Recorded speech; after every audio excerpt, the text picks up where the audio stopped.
Maliyɛnw an ka foli ni tanuni bɛ aw bɛɛ lajɛlen ye. An mana kɛ diɲɛ fan fan k'a fɔ aw bɛɛ ye ani a balimakɛ ani a dɔnkɛ de don Mamadu Sidibe alias Gandi Maliyɛn. Foli an b'a kurakuraya ka maliyɛnden bɛɛ lajɛlen fo. Mun bɛ Mali kɔnɔ ani Mali kɔ kan ka sabu kɛ ni émission in daminɛna ka ban u b'u ka baara bɛɛ lajɛlen bila ka sigi ka an lamɛn. An bɛ ka an da don min na ko Mali ko don layidu min bɛ anw ni aw ni ɲɔgɔn cɛ. O ye de ka se ka bɔ ka kuma fasoden ɲumanya kɔnɔna la ka kunnafoni jɛlen ka a ɲini ka n'a di fasodenw ma. O hukumu de kɔnɔna la ni an sigira waati o waati an bɛ foli di an ka partenaires ma ani an ka sponsor officiels. Ala tanulen kɔfɛ ka Ala barikada ka maliyɛn bɛɛ lajɛlen fo an b'a fɔ aw ye hali bi dɔ bɛ ka fara radio kan radio mun bɛ ka émission ta ka jɛnsɛn Mali kɔnɔ. Sisan radio kɛra radio 8 ye. Radio islamique ale bɛ Kolokani, Daniel FM ale bɛ Nara, Cikan FM ale bɛ Kolonjɛba, Miracle FM ale bɛ Buguni, radio Gɛnɛkan ale bɛ Fana, Filadugu FM ale bɛ Kasaro n'o bɛ Kitafɛ, fo ka se radio Wasulu ma ale bɛ Yanfɔlila la. Radio kura min farala a kan bi ale bɛ Sikaso mara la kɛrɛnkɛrɛnnenya la Ɲɛnakɔnɔ ni an b'a radio wele k'a fɔ radio Wateni FM 104.0 ale bɛ Ɲɛna n'o bɛ Sikaso fɛ. An balimaw an bɛ maliyɛn bɛɛ lajɛlen fo. Nin ye Ala tanu de ye parce que ni i bɛ ka kuma f'i k'a dɔn k'a fɔ n bɛ ka kuma min fɔ mɔgɔw bɛ ka an lamɛn mɔgɔw labɛnnen don ka an lamɛn. Réseaux sociaux sanfɛla o kɔfɛ WhatsApp mɔgɔw folen Facebook mɔgɔw bɛɛ lajɛlen folen radio ka tila ka na dɔn a la o ye tanuniba ye an bɛ Ala fo ka Ala barikada. An balimaw ni an bɔra radiow la an bɛ foli di an ka sponsor officiel baw ma. Bama Dramera n'ale ye Produit Garden PDG ba ye Produit Garden a bɛ sɔrɔ 711 boutique bɛɛ lajɛlen kɔnɔ. San kelen ni dɔ Bama Dramera a bɛ ka wulikajɔ sugu bɛɛ kɛ pour que min bɛ se k'a to ni émission in a bɛ to sen na. An bɛ Bama Dramera fo ka foli di agent de voyage mɔgɔw ma n'o ye Al Omora ye. Iji ni umura ta ni aw mago sera ma aw yɛrɛ b'a fɛ ka taa aw b'a fɛ ka aw mansa dɔw bila ka taa aw baw aw fa aw kɔrɔw n'a b'a fɛ k'u bila ka taa Ala ta kɔfɛ a bɛ se ka aw jigi da agent de voyage Al Omora kan. Ni o bɔra ye boisson Iber min bɛ accompagner émission ninnu bɛɛ lajɛlen kɔnɔ ka an walawala k'an to an nisɔndiyalen don min b'a kɛ o ye boisson Iber ye an bɛ boisson Iber mɔgɔ bɛɛ lajɛlen fo ka se Musar Douceur mɔgɔw ma olu fana ko olu bɛ émission sponsorisée ni funteni fanga bonyana waati min na donc Musar an b'a ta k'a nettoyer a ɲɛda jusi n'a ye donc o la an bɛ Musar Douceur mɔgɔw bɛɛ lajɛlen fo. An balimaw les grands Boubou Mabel a bɛ plateau sanfɛ Boubou n'a sera plateau sanfɛ maliyɛnw bɛ nisɔndiya cɛkɔrɔbaw musokɔrɔbaw olu ka tension o bɛ ban pewu ka sabu kɛ ko Boubou a bɛ na kuma Boubou a bɛ plateau sanfɛ. Bi an ye thème saba ɲɔgɔnna ɲini k'a bila Boubou ɲɛ ko Boubou ka a da don olu la min bɛ se ka to fasodenw olu bɛ se k'a faamu. Thème fɔlɔ ye min ye les retraités du Mali du G5 Sahel an yɛrɛ président don CEDEAO ta ma mais CEDEAO ta ma kɛ fɔlɔ G5 Sahel ta de bɛ yen Boubou bɛ na a da don la a bɛ walawalali kɛ. Min ye Fransi ministre des affaires étrangères ye n'o ye Jean-Yves Le Drian ye convocation dira ma k'a ka boli ka na Mali la joona an ka juge b'a fɛ k'a lamɛn Boubou bɛ na a da don o fana la. Révélation de la semaine révélation baw min bɛ Boubou bolo bi o ye Mali ye kɛlɛkɛminɛn kura dɔw sɔrɔ alhamdulillah tare o kɛlɛkɛminɛn kura min nana Boubou bɛ na a da don o la fo ka taa se communiqué min kɛra bi DIRPA fɛ terroriste mun fagara Banama mara la bi terroriste caman de fagara Banama mara la bi.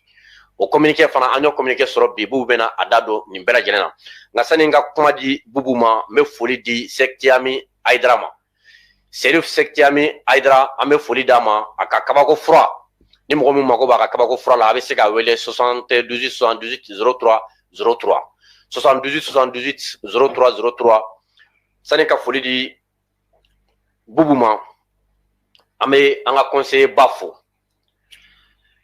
An bɛ Ala tanu ka Ala barikada Ala ye an sɔn kɔrɔkɛ ɲuman la n'o ye Ibou Sy ye. Le grand Ibou Sy ni an sigira a bɛ émission lamɛn ka daminɛ a daminɛyɔrɔ la fo ka ban Ibou Sy b'a a bɛɛ lajɛlen lamɛn. Fili mana kɛ yɔrɔ min na après a bɛ an wele nin ɲana nin ma ɲa nin ka fɔ nin man kan tɛ ka fɔ an bɛ grand Ibou Sy an b'a fɔ nin kana in kan. Boubou i bisimila émission préférée sanfɛ n'o ye espace de vérité.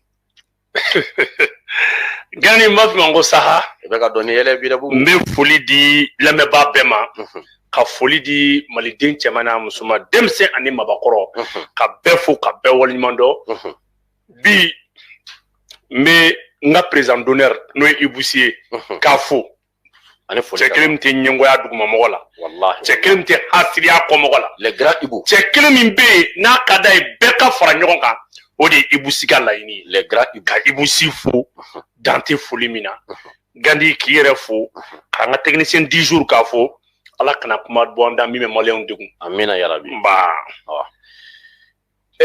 Bubu sani an ka dɔn an ka thème kɔnɔna la a ka di maliyɛnw ye an ka se ka dɔ fɔ teliya la an balimakɛ ka situation kan n'o ye le politologue Segu Tunkara ye an yɛrɛ an bɔra fɛ kan un na bi à peu près 1 heure de temps an ni Segu Tunkara an y'o kɛ baro la kan un kɔnɔna la a moral kɔni kɛ a moral ka ɲi mais a ka d'an ye Bubu ka se ka dɔ fɔ fasodenw ye ani Segu ka baro kɔfɛla la bi ye min faamuya la ani Segu ka situation ka se ka maliyɛnden bɛɛ lajɛlen rassurer ka se ka dɔn Segu ka ko a bɛ cogoya min na.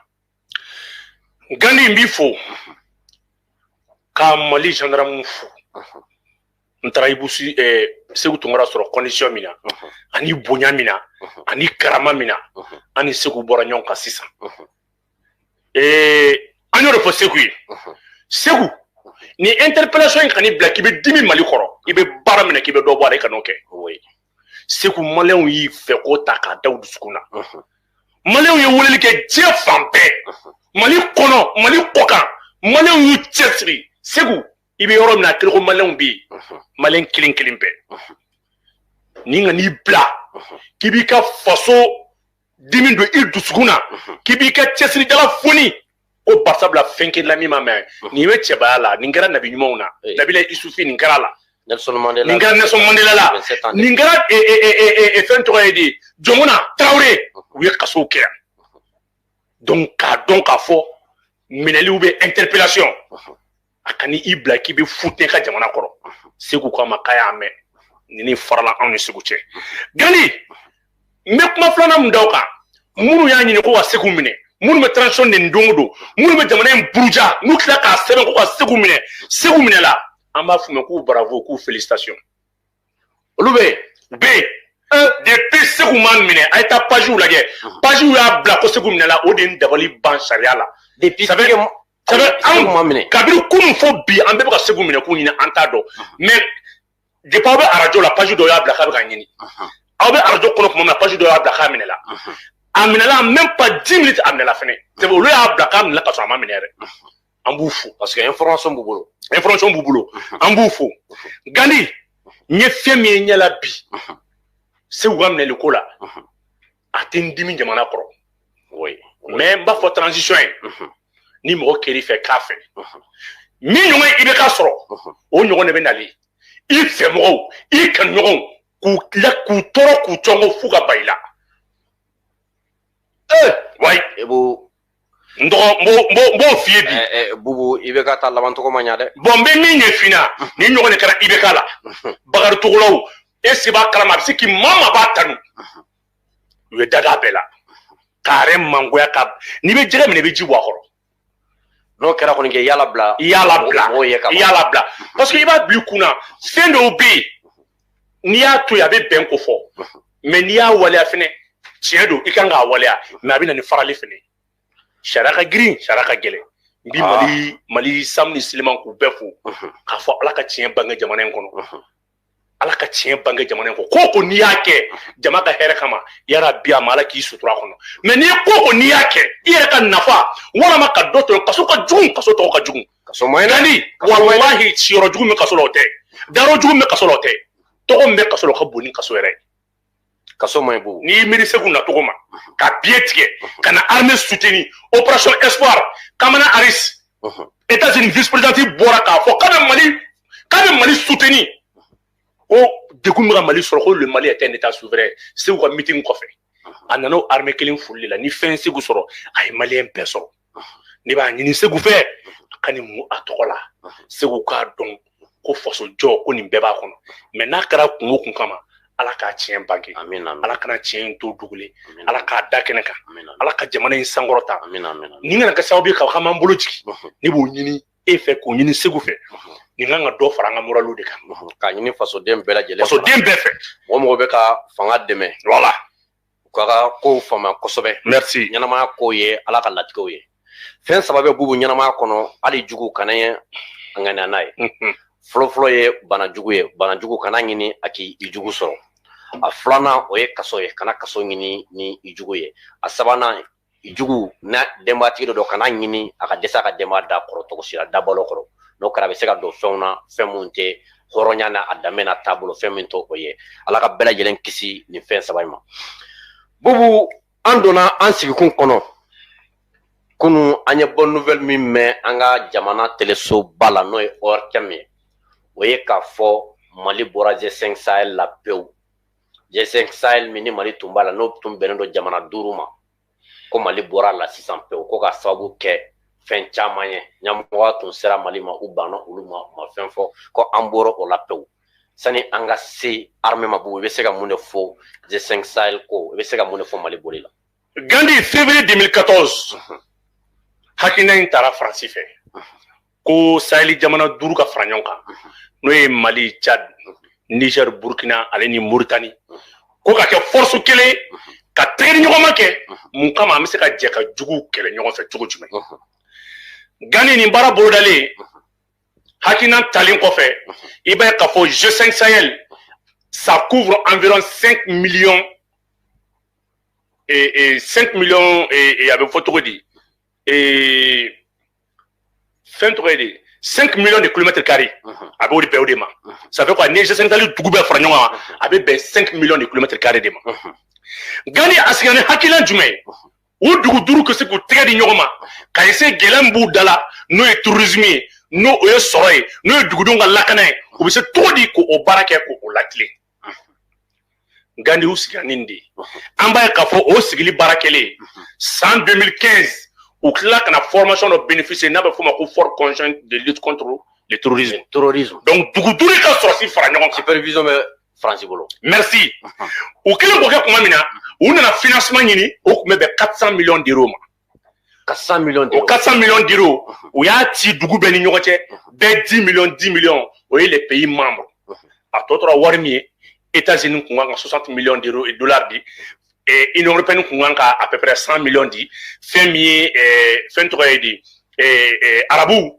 saoudiens nana k'a fɔ k'u bɛ 100 millions de dollars di fɛn min Émirats unis ye olu ko k'u bɛ 30 millions d'euros di Gandhi n'i ye nin bɛɛ fara ɲɔgɔn kan ni ne kun kan ka kɛ ka G5 Sahel dɛmɛ mais nin na i bɛna k'a fɔ n bɛna kuma min f'i ɲɛna kuma yɔrɔ min na G5 Sahel u faralen ɲɔgɔn kan kuma min na k'u kan ka nin baara in kɛ Faransi u nujuru b'ale de bolo G5 Sahel san 2015 u y'a ɲini ko Nations Unies ka essayer k'u ni force africaine Union africaine force tɔw bila ɲɔgɔn na contact la ani u bɛ fɛ u ka baara kɛ u ni dugu tɔw pour que ka terrorisme baara kɛ a ka kɛ force ɲɛnama ye Nations Unies y'a résolution bloquée depuis 2015 jusqu'à 2017 Faransi de nana ka tila ka résolution in ta ka se k'o baara latilen oui parce que ale mana fara ka bɛ kɛ G6 ye quoi donc nin baara kelen tuma min na Faransi ka nin ɲɛmɔgɔ ta a donna dugu 5 in gindo kɔnɔ ka armée évaluer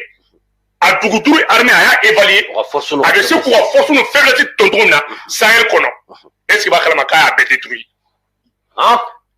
Mali ani Tchad olu de tun ka quota bɔlen ka ca G5 Sahel kɔnɔ ni dugu bɛɛ ye Mali ni Tchad de ka quota ka ca en effectif maintenant gɛlɛya nana kɛ mun ye kabini G5 Sahel sigira maa kelen ma ka wari bɔ k'a di ni Mali tɛ les 10 millions d'euros la bubu kana nin kuma in fɔ dɛ ne de filɛ k'a f'i ɲɛna a fɔra ko jamana kɛlɛ jamana mun bɛ G5 Sahel kɔnɔ jamana 5 jamana bɛɛ ka 10 millions d'euros bɔ a si t'a ma sɔrɔ à part le Mali dugu kelen ma ka wari verser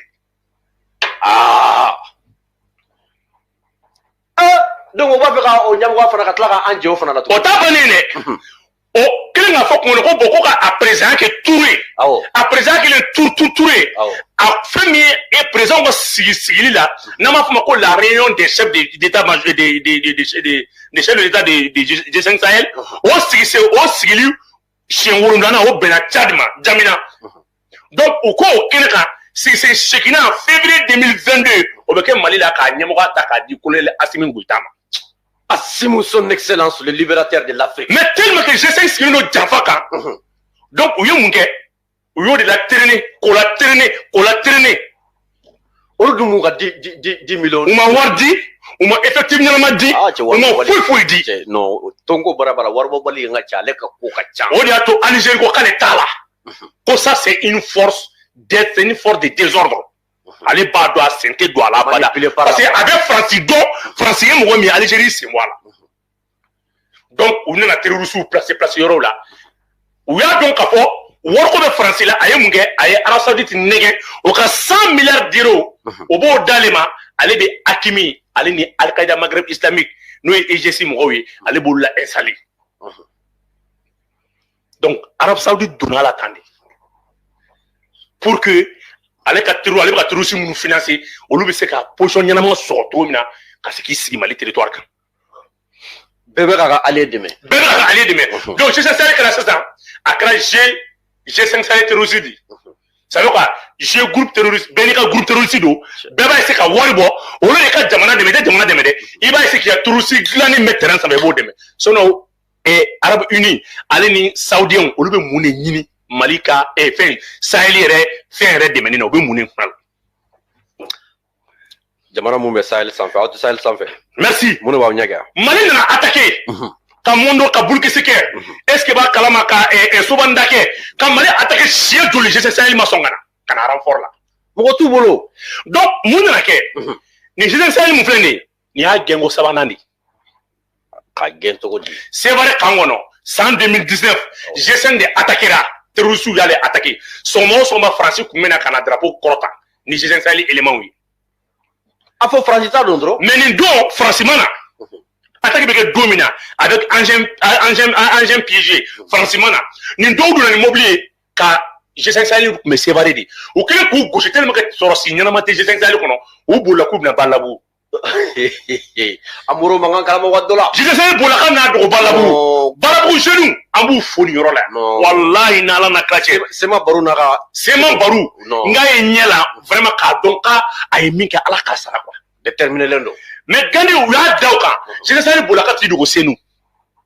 ka bo badala bu ka tra senu kata senu seni G5 fene bola ka G5 Sahel gain kata sigi mo mu na kelela ku na kelela de olu nu dugu jama ko fe terrorisme keleli Sahel la olu nu dugu mo ko fe balabu c'est bien politique mais mo coup d'état nyana Mali man te Mali kun sara de ok surasu mun fana be na G5 Sahel tola ministre tola c'est dit kalo war de be ta ka di no francs millions des coups de millions o do be kele ganga ko fu kata mission ondienne femi ga colonel Assimi Goïta a électricité G5 Sahel ma ayati Idriss Mamata Idriss Debima ako kasa wati tout sane la mbefe ikanga fanga dia Bazoum ko ay Assimi ta de tu fait Bazoum ko katidi Idriss Makumade Mahamat Idriss Debima le général la Makumade Bazoum de ko katidi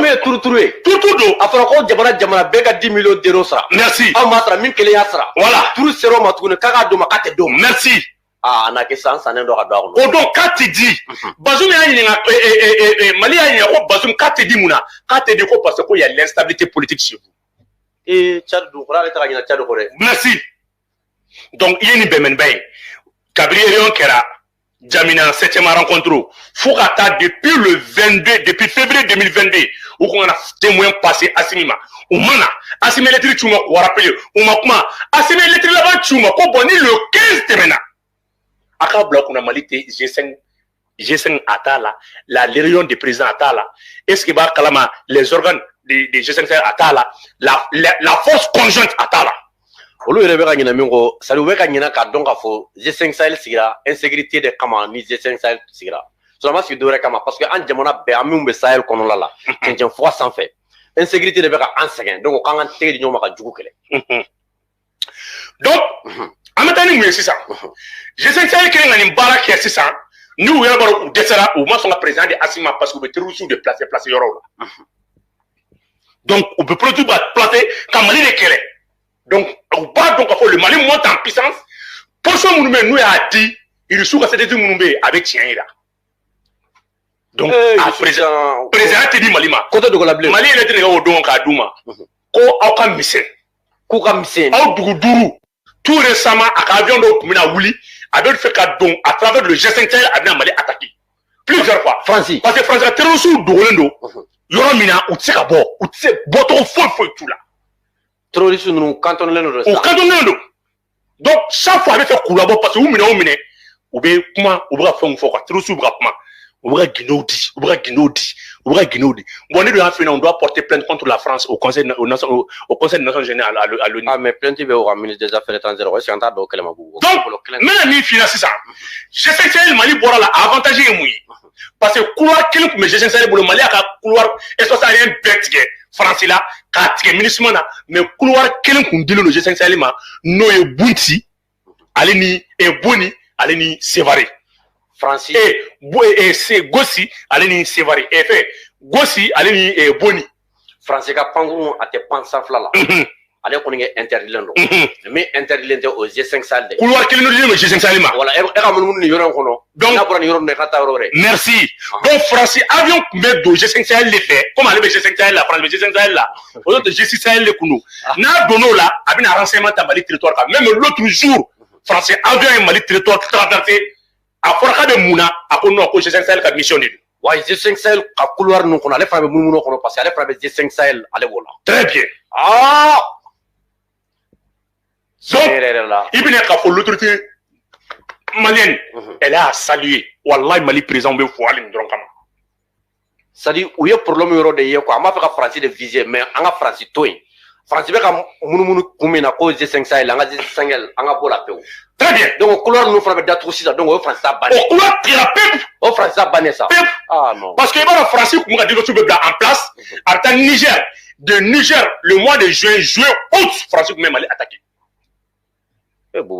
kana douter o la cogo si la mois d'août juin juillet Faransi kun bɛ Mali attaquer parce que couloir dɔw bɛ a bɛ munumunu min kɔnɔ couloir dɔw bɛ a bɛ munumunu min kɔnɔ wa kun bɛna Mali bunti réseau tigɛra réseau de tigɛra non Asimu ninnu c'est pour cela français expert dɔ b'a fɔ ko le Mali va payer cher parce que o tun bɛ ka nin yɔrɔnin de bɛlɛ o tun bɛ ka nin yɔrɔnin de bɛlɛ non o tɛ militaire ninnu don o t'o dɔn mais notre autorité elle est tellement prévisible a ye datugu donc u bɔra ni terroriste min ye camion fa mɔgɔ 17 u bɔra ne Libye u ka kɛlɛkɛla laban minnu tun bɛ yen u tun ka don n'olu de parce que Libye kɛlɛ ka bɔ Libye u bɛ fɛ u bɛ fɛ ka Libye ka na Tilaberi Niger fɛ de Niger k'u bɛ don Mali la u b'o nali de sen fɛ maintenant Algérie a cette pick-up k'a bɛɛ jigin Algérie Boubou an bɛ tila ka se Faransi ka ministre des affaires étrangères Russie ka ministre des affaires étrangères a boli min kɛra Algérie a ye kumakan mun fɔ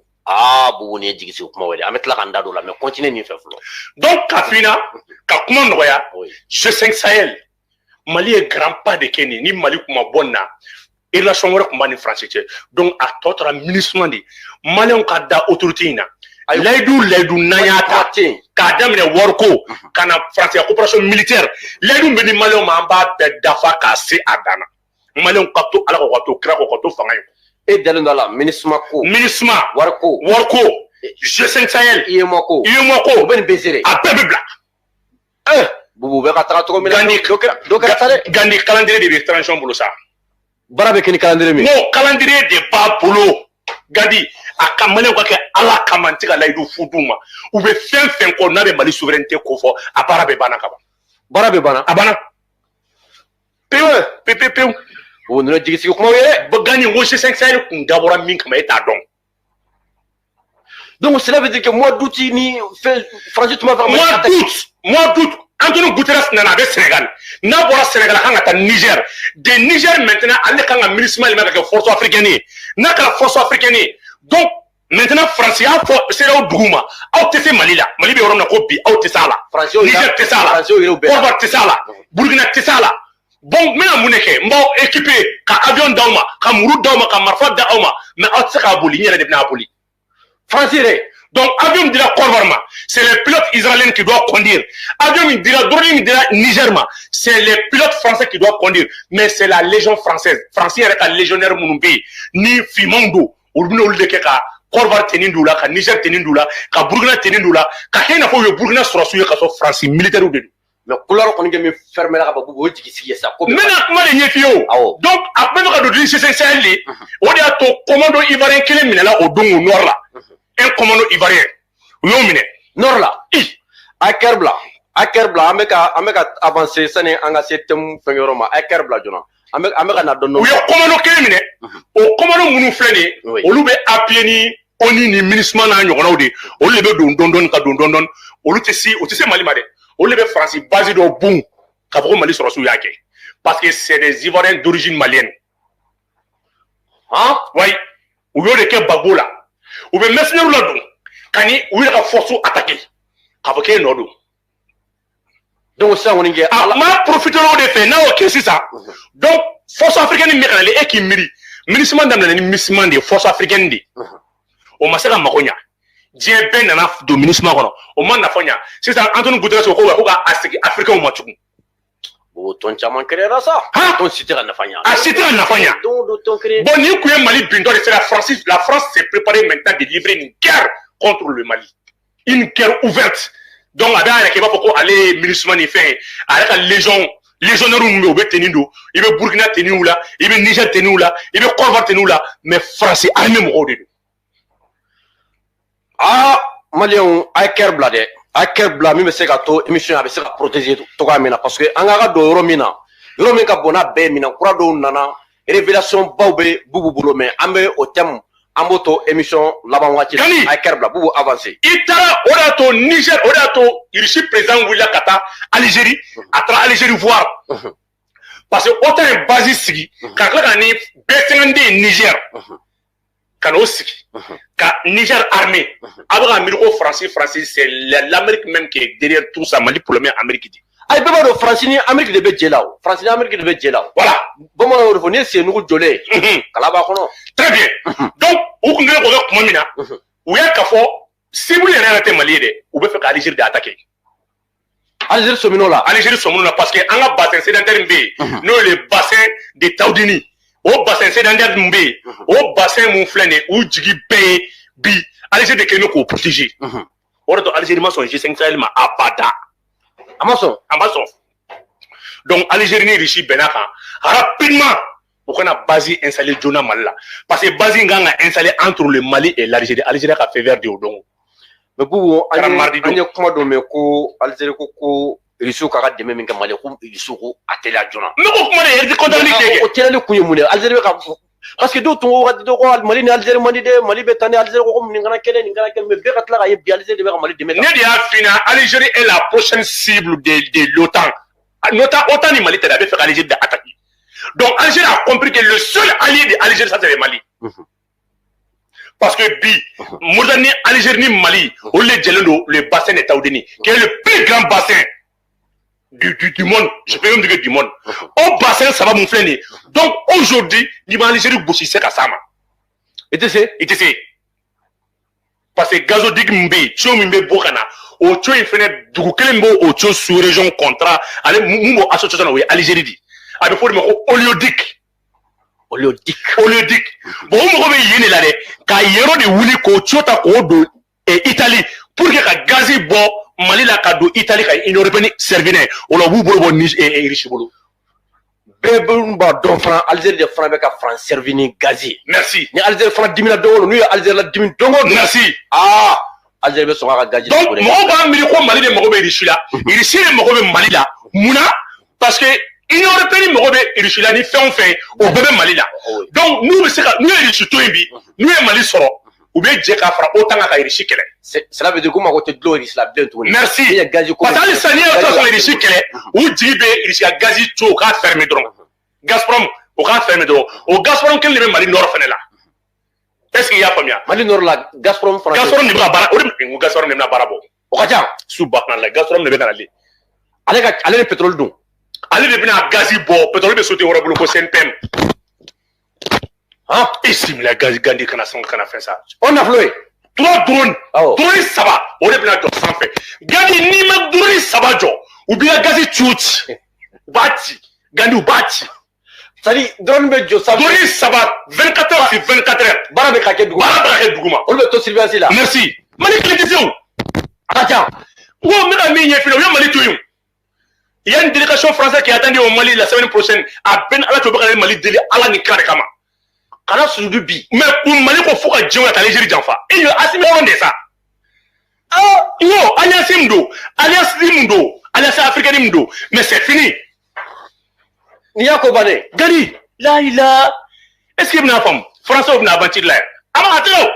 Mais vous pouvez pas dire comment il faut tu veux français. Mais là sera gagné à sera dit. Aventure yɛrɛ de wari ɲini. Bon, ala de yɛlɛma masa ye foyi man bon ala bolo. N'a kun fɔlen ma ko Venezuela était parmi les pays les plus pauvres. En 10 ans, Venezuela est la tête de sanfɛ. Ni mɔgɔ min kun y'a fɛ ko Mali bɛ drone sɔrɔ i bɛ da la. O caman bɛ. Ni mɔgɔ min kun y'a fɛ avec IBK ko Mali kun bɛ se k'a fɔ k'a bɛ mo équipement ɲɛnama sɔrɔ ko wuli k'i jɔ i bɛ da la. Avec la France, avec IBK. Ayi ko Mali tun binna de. Mais moi en 10 mois kuma i tɔgɔ ko ala yɛlɛma masaya. Mali binna kɔlɔn dɔ kɔnɔ ka cɛ. O kɔrɔ e bɛ ala ka masaya bila min? Gazprom bɛ Mali nord la. O ne sibila ye o baara banna. Jabu Mali tɛ fantan jamana ye o. Jii. N'an bɛ ka taa cogo min i b'a dɔn diɲɛ bɛ sɔn k'an bonya dɛ. E simina ye. Gani. Oui. Tɛmɛ ni baara ye. Bubu hali bi an bɛ an ka polisiw fo. Mali polisiw an ka foli di u ma dɛ. Ka foli se Mali tenitigi bɛɛ lajɛlen ma. Hali bi an bɛ foli fanba an b'a di Bama Dramɛ ma n'o ye Prodi Garan PDG ba ye. Bubu an bɛ avancer. Thème mun bɛ sisan sani an ka don armée ka minɛnkuraw ni armée ka monter en puissance la Bubu. Jean-Yves Le Drian, le ministre des Affaires étrangères français. Bubu an y'a mɛn ko convocation dilen dɔ ma k'a ka n'a présenter Mali la yan a bɛ don kaso la a tɛ don kaso la mɔgɔ si t'o dɔn mais k'a ka n'a de fɔlɔ 22 juillet k'a ka se yan dɔrɔn. 20 juin k'a ka se yan dɔrɔn.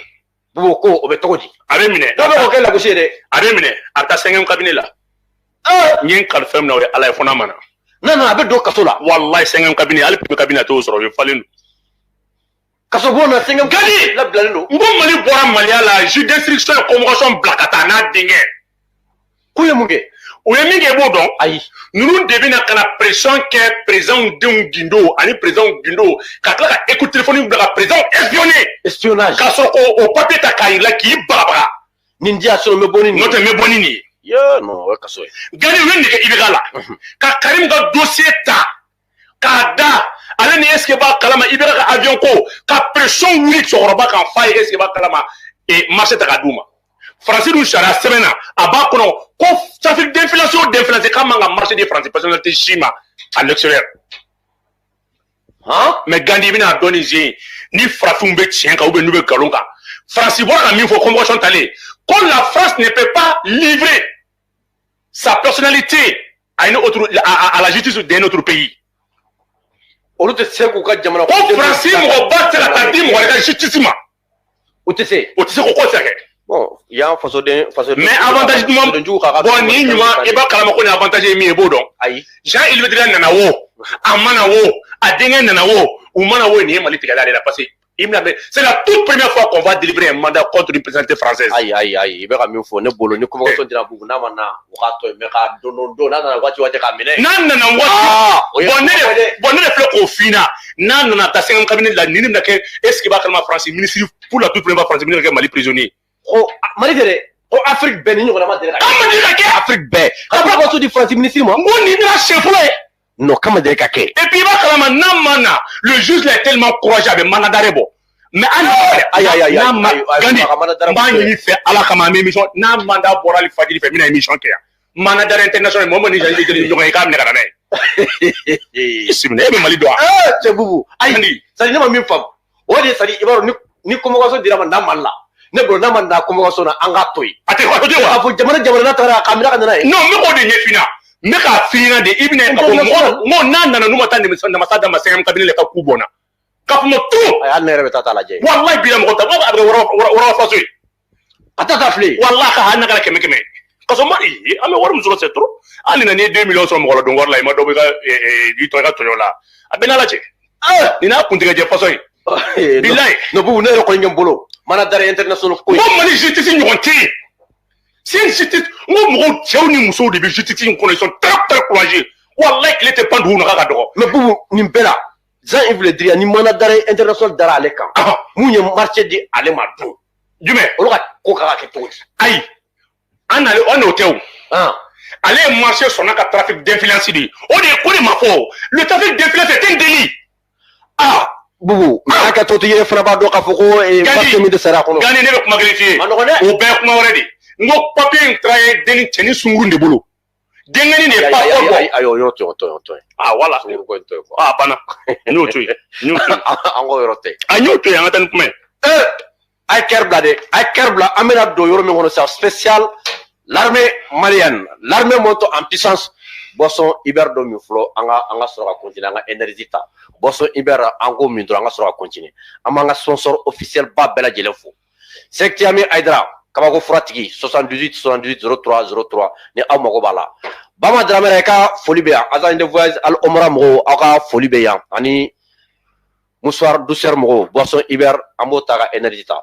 Bubu anya me ka foko armée minan kura do so. Minan kura kere flani bon pratiquement il n'y a pas là ni mina ko ni nere ni ne jare tigra balo donc est-ce que ni rere hali ira téléphone mi poste kono est-ce que ni ta situation be bo gali diam bismillah bubu akadanye kesse ki dado armée rere la armée mina kura misro ko sayna mina kura no me sega bara mun ke parce que anya me fana ko mina do fana bora Algérie ko ka do Mali kono ko bo ko te armée ka mina ngesa ko no ko irizuka base militaire base militaire ko installation fana bubu ko fana daminana ah bubu ni wala ko sore gani abe fonde ma ko l'air fruit anglais ou français anglais brouillage électronique français genen ko fene ni dira amame ni tablette GSM téléphone fréquence est-ce que va kala ni ga duru sira ababe brouiller kaburiyo to du o kaka mi sera passé Mali ni misro gani ni avantage fo muye français Mali échoué ni nke ka il jo ka wa kuma kan beta ka ka nga dugu photo ta ni ba a image beta hal ni français la elugo ele na sans fait ni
ko te armée ka mina ngesa ko no ko irizuka base militaire ko base militaire ko installation fana bubu ko fana daminana ah bubu ni wala ko sore gani abe fonde ma ko l'air fruit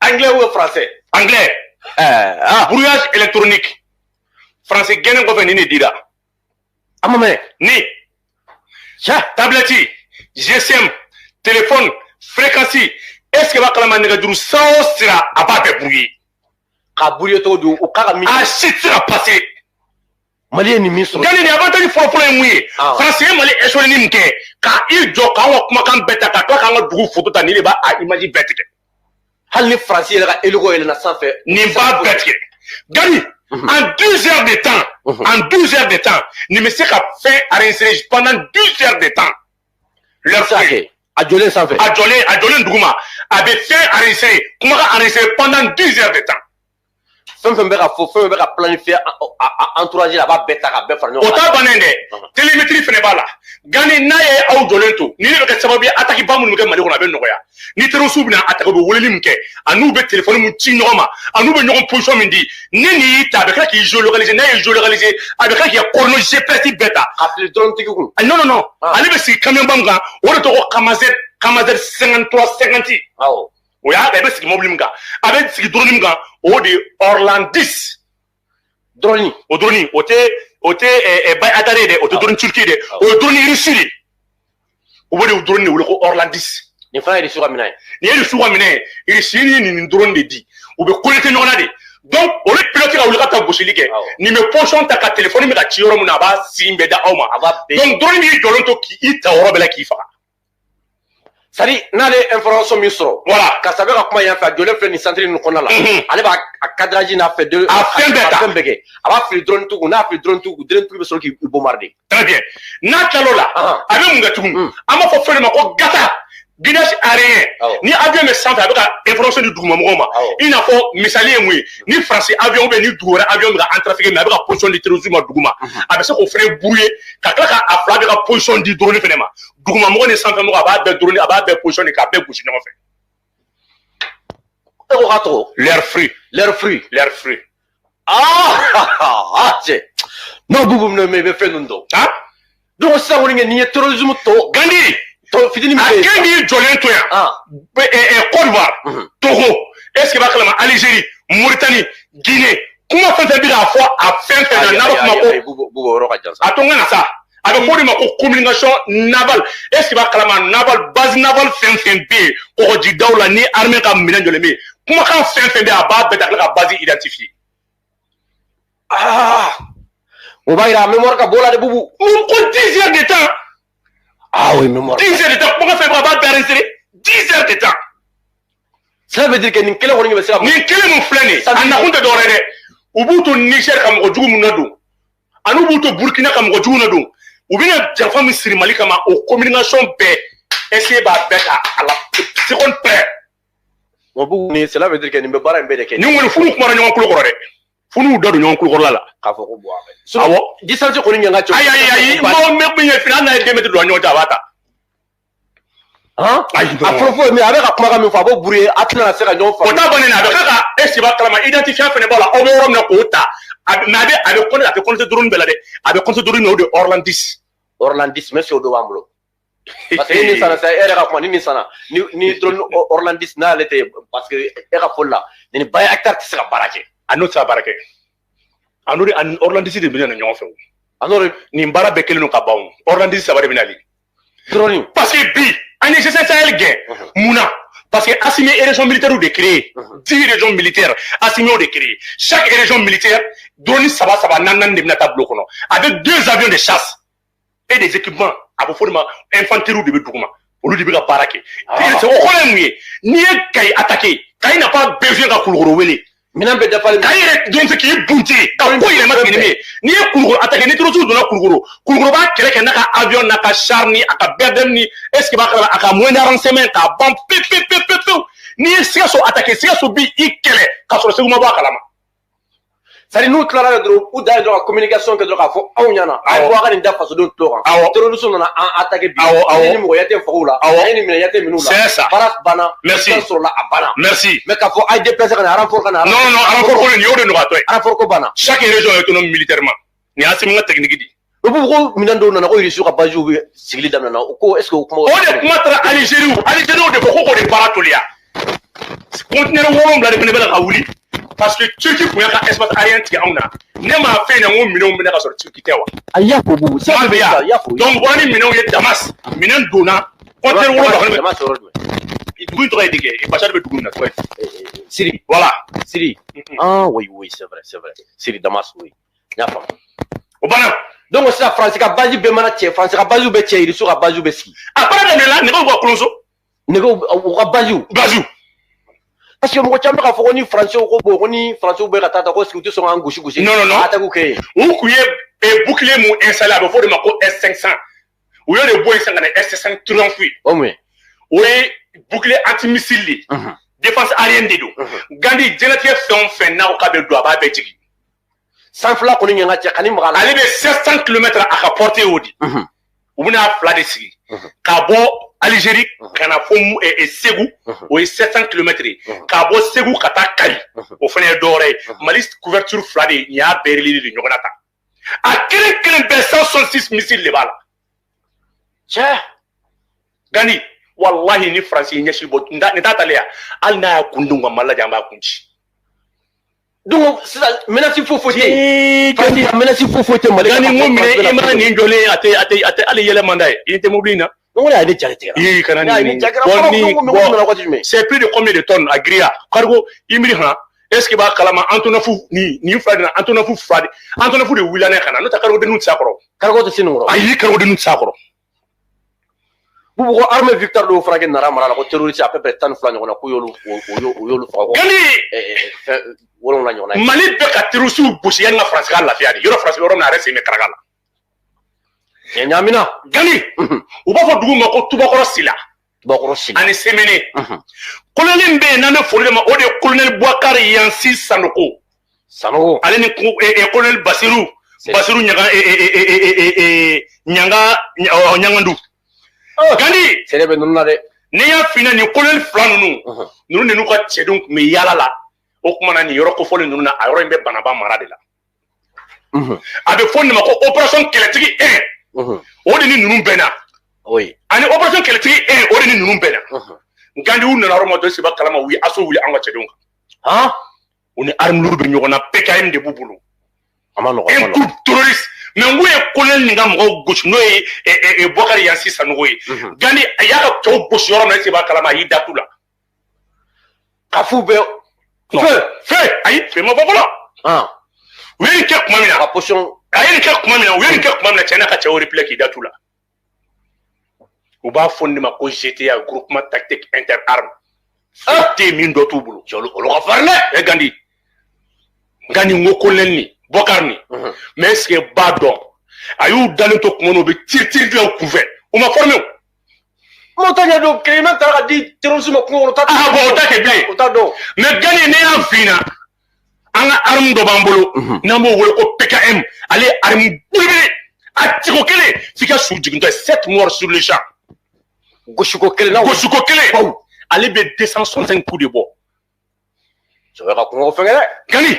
Mais ni tulo ma tigɛ ni mankan ninnu na ni fɛngɛ na ni ninnu. Ne sɔn ti kunfɛ o. Gani u y'u digi k'u digi est-ce que b'a kalama Sanogo Bouakari n'a ka cɛdenw b'u kɔ. Ka na se tuma min na u bolofara dɔ bɛ yen u bɛ yen nɔ komi u bɛ moto la quoi anw bɛ BJ la u fara ka jigin o ye u tugu de ko Uleni. Kungo kɔnɔ. Uleni u taara yen est-ce que non ɲɛ opération kɛlɛtigi ye 2 de. Opération kɛlɛtigi 1 u b'u kɔ est-ce que opération kɛlɛtigi 2 a y'a fɔ Taliki la o ye quoi k'u ka boli GPS b'u k'u ta. A kungo la fan bɛɛ. O kungo la ka n'i yɛrɛ di est-ce que b'a kalama opération kɛlɛtigi 2 fɛnɛ ma. Non yan ka di ne ye. Gani mais ne y'a f'i ɲɛna n kana ka cɛdenw jɔlen bɛ denmisɛnnin bulan u tɛgɛ de ka di wa n k'u ye ninnu natɔ to u ko arti la u m'u jɔ arti la 1 2 3 ko fɛn ko bɔnbɔn f'i ka moto yɛlɛtɔ ye. Arti la. Mais u ye moto fili. K'u digi ka jigin kungo kɔnɔ. Ka moto bila ka sentigɛnin kɛ. U jiginna forêt min kɔnɔ est-ce que b'a kalama u ye mɔgɔ 6 interpellé o mɔgɔ 6 fɛnɛ ja olu de ye opération kɛlɛtigi mɔgɔ caman min sara le 29 décembre 2021 olu de y'u faga. Olu y'u nɔ ko di gendarme ma. Gani cɛ naani k'i ka don kungo kɔnɔ. U y'u nɔgɔ kɛ. O y'u kɛn ka kungo kɔnɔ est-ce que b'a kalama fɛn dɔ b'an bolo ko SPG 9. O mun ye. Lance-roquette de don. Mais ne y'a f'i ɲɛna mortier 3. A bɛɛ bɛ baara kɛ. N k'u y'a da ale ka vitesse ye 700 mètres par seconde. A ka teli. 700 mètres par seconde. K'u bɛ don k'u dogo tɔlɔ ma tɛ seba kalama bɔ m'u ta k'u layɛlɛ. F'i ka yiri bolo jigintɔ ye. Kɛlɛ banna. Yɔrɔ in yɛrɛ la n ka cɛ hali kungo sɔgɔ n ka cɛ. N'ale ciri la ayi a tɛ fɔ k'a ye su tɔmɔ dɛ i b'a fɔ ko ici repose ka filarini bɛ fili kan. O de ci. Ayi ne y'a ye su ko i sacogo de ɲɛna. Boubou. L'opération est menée par 2 colonels. Bouakari Yansi Sanogo, ale ni Basiru Ɲagando. Ala tɛ jɔyɔrɔ mɛn bila ale kɛlɛkɛlɛbolo ɲɛma. Kɛlɛ ɲɛfɛ. O ye seere da ye. O ye seere da ye. I bɛ nin fɔ dɔrɔn hakili bɛ jɛ n ka patron na Bama. Mais o t'a dɔn de Gani. Est-ce que b'a kalama u bɛ terroriste ko ba yanni ka France hakili sigi. Yanni France hakili ka sigi. Ayi o France hakili wulilen don fɔlɔ. Bon terroriste yɛrɛ kelen de don. U bɛ jigin ɲini na. U bɛ jigin baara banna. Nin banna pepewu. Mali ta y'a yɛrɛ ye. Nin fɛn in de bɛ yala a bɛ mankan dɔrɔn lamɛn. renseignement dɔrɔn. yɛrɛ la bubu an bɛ foli se maliyɛnden bɛɛ lajɛlen.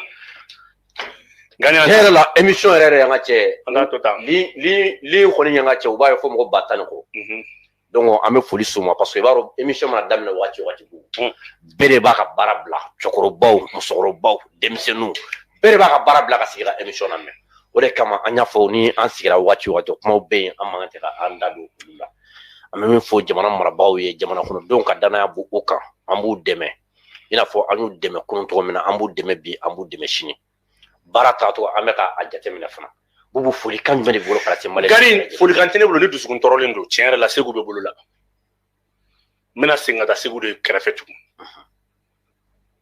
Segu Tunkara bɛ si gɛlɛya la a bɛ min tiɲɛ an b'a dɔn mais maliyɛnw ka to sariya ni an kɔ an bɛ démarches la mais an b'a ɲini bɛɛ fɛ an ka ko in ta ni hakili ye an kana jamana fragiliser ko min don an si t'a kun dɔn fɔlɔ mais Ala b'a dɔn wa sɔni an b'a dɔn an b'a bila an ka page kan jusqu'à présent fɛ kun kelen fɔ a la a minɛna kunun cogo min na voilà anw ɲɛna merci émission bannen an b'a ɲini u dalen b'an na cogo min na u ka to an kɔ ni Ala sɔnna ma an bɛ taa Segu la an yɛrɛ nana émission kan an bɛna segin ka taa ni information jɛlen min sɔrɔla voilà an bɛ bɔ k'o fɔ aw ye mais an y'a mɛn dɔw la ko Segu bilara tiɲɛ tɛ ne yɛrɛ ni bubu bɔra fɛ yen an n'a ye min kɛ baro la a bɛ 1 heure de temps bɔ kan 1 an an sigira an kumana an ye fɛn caman fɔ donc k'a fɔ aw ye a ye to aw togo la min bɛ Segu kɔnɔ k'a to kan 1 an n'a fɔra aw ye bi aw b'a dɔn k'a fɔ faso kanu a b'a la a ye wulikajɔ min kɛ transition ye a bɛ se ka kɛ réussite totale ye cogo min na hali bi o ŋaniya kelen de bɛ Segu la